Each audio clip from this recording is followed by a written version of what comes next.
La tendance est en légère hausse à la mi-journée sur le CAC 40. La séance est d'ailleurs relativement calme à Paris alors que Wall Street sera encore fermée une partie de la journée.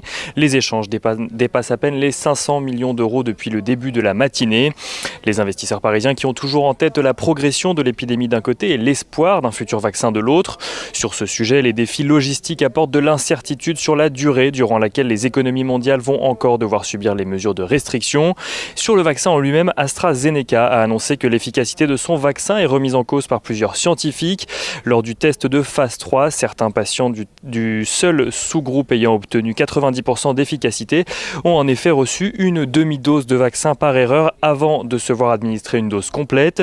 Un manque de rigueur dans la méthodologie qui devrait obliger le laboratoire à recommencer ses tests.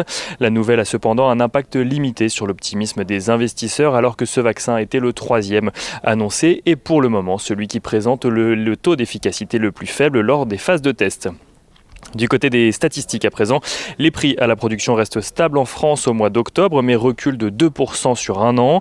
Les prix à la consommation ont eux augmenté de 0,2% sur un an au mois de novembre. Les ménages de leur côté ont vu leurs dépenses de consommation rebondir de 3,7% au mois d'octobre par rapport au mois de septembre, tandis que la croissance du PIB en France est finalement révisée à la hausse de son côté.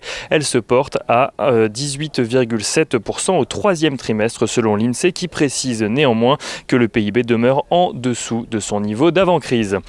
En Chine, la Chine voit de son côté le profit de ses entreprises industrielles bondir de 28,2% sur un an au mois d'octobre. Une nouvelle qui a d'ailleurs permis au marché chinois et asiatique en général de clôturer la séance dans le vert ce matin avec notamment le CSI 300 qui gagnait 1,24%.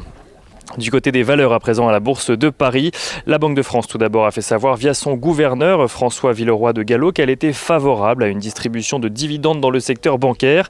La BCE qui avait demandé dès le début de la crise aux banques de stopper la rémunération des actionnaires pour se concentrer sur le soutien à l'économie doit se prononcer à nouveau sur le sujet au mois de décembre.